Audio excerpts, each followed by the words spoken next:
Hi guys, welcome to Criminology. Thank you so much for waiting. I did realise I was a little bit late.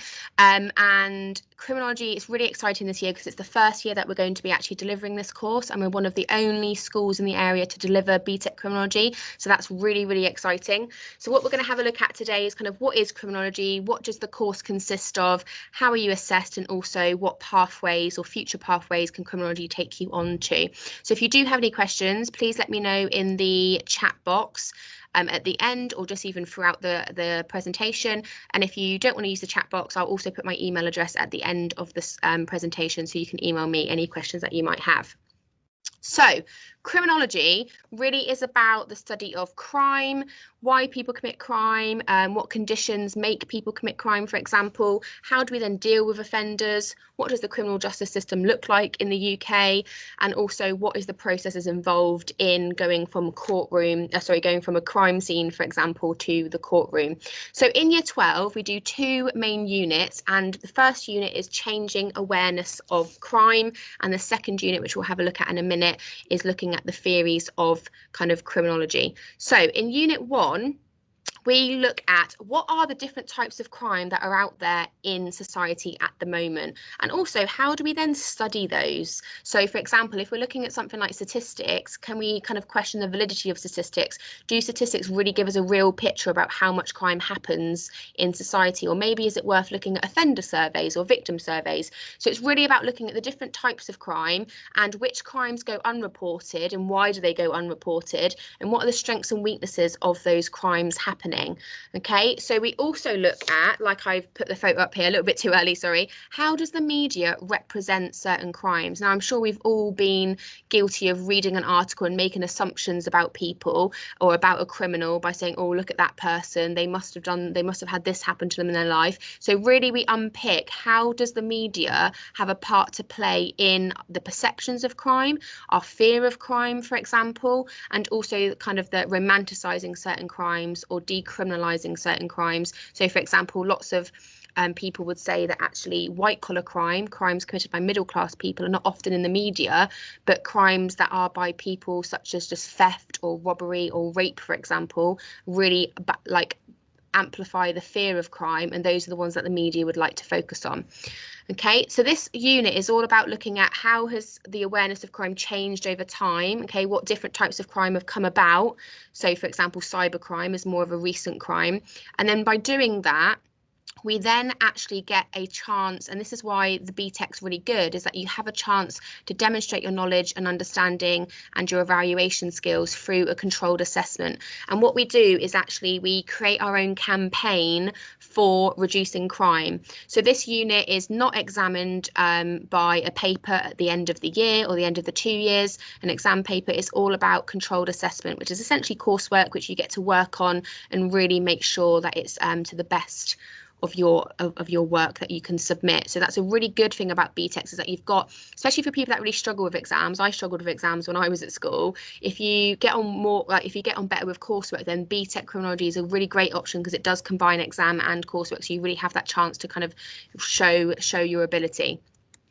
Unit 2 is all about the criminological theories of crime. So why do people essentially commit crime? And when I say criminology, it's kind of a combination of psychology and sociology. So what we will look at are kind of what are the social factors which make someone more likely to commit crime. Okay, and also how has crime changed over time? So what did crime used to be like, or how have things become decriminalized or criminalized? So for example, homosexuality is an example of that. It used to be criminal, it used to be illegal, and now it's obviously legal in certain cultures anyways. So that's where we look at kind of how crime is essentially a social construction. It's made up by people in society. And then within that, we look at, like we said, why do people commit crime? So for example, is there a personality trait which makes you more likely to commit crime? I've actually taken this test, and I am someone who apparently would be a candidate for being a criminal because I'm very high in extroversion and I'm quite high in neuroticism. So those are psychological personality traits that have been linked to more people more likely to commit crime. We also look at other explanations to crime, such as a biological explanation. So is there a gene, for example, which you maybe have a mutation of, which makes you more likely to commit crime? So what we really do here is kind of unpick all of the different explanations to crime, but also why do people commit crime, how useful are those theories, and how can we compare those theories. And that's one that you'll have an exam on. So it's a 90-minute exam on Unit 2. Year 13, and this is one of the most popular topics in criminology, is looking at really the crime scene all the way up to the courtroom. So looking at when a crime is first detected all the way up to actually someone getting a guilty or non-guilty verdict. So we look at, and year 2, we look at crime and punishment. So going back to crime scene and courtroom, we look at criminal profiling. So can we plot on a map where someone's likely to commit crime next because they've left hints about where they commit their crime? Can we look at someone's personal life and then predict maybe how they interacted with their victim? Or is there any hints at the crime scene which give us any indication about how they might behave in real life, for example? So there's a USA approach to profiling, which is where we categorize offenders into organised and disorganised offenders. And so how can that give us hints about who we might be looking for? Okay, we also look at kind of who is involved in the criminal investigation process, how are investigations kind of carried out, what things we have to take into kind of consideration when we carry out an investigation, but also how is evidence processed and what types of evidence can we use when we're looking at crime scenes. So looking at like forensic evidence, for example, witness reports, statements, etc. And finally, in that topic, we look at really how is the criminal justice process, I guess, how does it work? What rights do people have as victims or as offenders? Like, how do we protect those people? What factors affect criminal trials? So something like age, for example, or something like gender. How do those factors impact how well or how well a trial won't go? How does that all impact the criminal justice system? And again, that one is controlled assessment. So you will actually work towards having a project to do with crime scene to courtroom analysis. Core content for the last topic is crime and punishment. And this is really essentially about why are laws made? How are they made? How is the criminal justice system in the UK? How is it organised? What are all the different roles of the people that work within the criminal justice system and the different jobs that people can do within that criminal justice system? And then we also look at how do we control people's behaviour? So how can we stop crime or how can we reduce crime? How can we control people to not commit crime? And there's often a theory that now we're controlled by CCTV and social media, whereas in the 16th century it was religion that would control us, for example. So we look at kind of what are the different, how has that changed over time? Okay, we also look at how do we punish offenders, so probation, for example, or do we give people fines? And how do we then help offenders? So rehabilitation. How effective is rehabilitation? Do prisons rehabilitate prisoners effectively, or do they not do a very good job of that? So we really analyse what is the impact of those things, and essentially, does that reduce reoffending or does it increase reoffending? Because essentially, offending is seen as bad for society, and crime is seen as bad for society according to some people. So how can we then reduce that? Because often crime is seen as a sign that society is not functioning properly. So criminology, like I said, it's coursework, controlled assessment based, and also exam based. So you really have a chance to kind of, I guess, really have a look at what grade you might get at the end of it, and you'll have more of an understanding of what you might achieve because of how your controlled assessments have gone.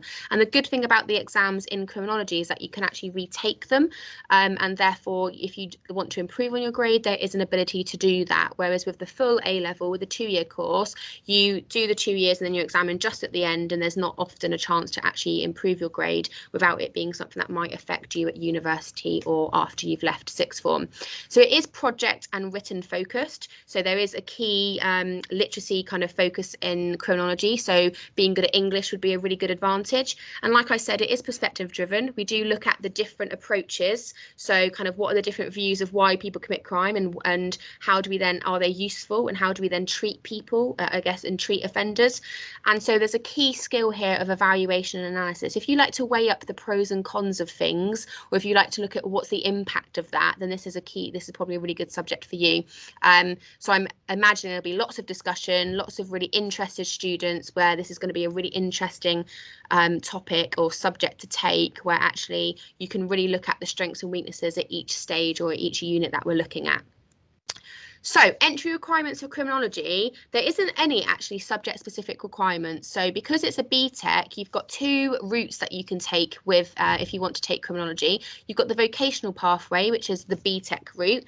So if you want to do BTECs, you have to have an average point score of 4 to 4.5. So that just means that your GCSEs have to have an average of 4 to 4.5. So that's where you could take, for example, a double BTEC and a single. That's the equivalent of 3 A levels, for example. You also have the option to do a mixed pathway, which is where you might want to take, for example, psychology, and maybe you might want to do media, but then you can also then do criminology as well. So it's where you have a mixture of A level and BTEC subjects. And the average point score to be able to do that would be 4.5 to 5.5. Now that's just a guideline. If there's anything that's worrying you about that, please come and speak to us in the sixth form office or give us an email and we'd be more than happy to help you. So there's no actual subject specific requirements. So that's really good. Enrichment opportunities then for criminology, and this will be the same if you've listened to any of my other subjects, because actually social sciences is quite similar. We often have a conference. We haven't been able to do it this year, unfortunately, but the Behind Bars conference where ex-offenders come into school. One of them has been a murderer and they speak to students about their experiences. So that's really good for embedding some of the content that you do in criminology and like why people commit crime. How were they treated for their offence? How did prison go for them? Were they rehabilitated? Did they find that it worked well?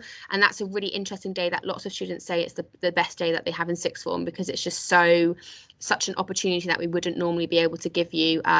So we're really lucky to have that.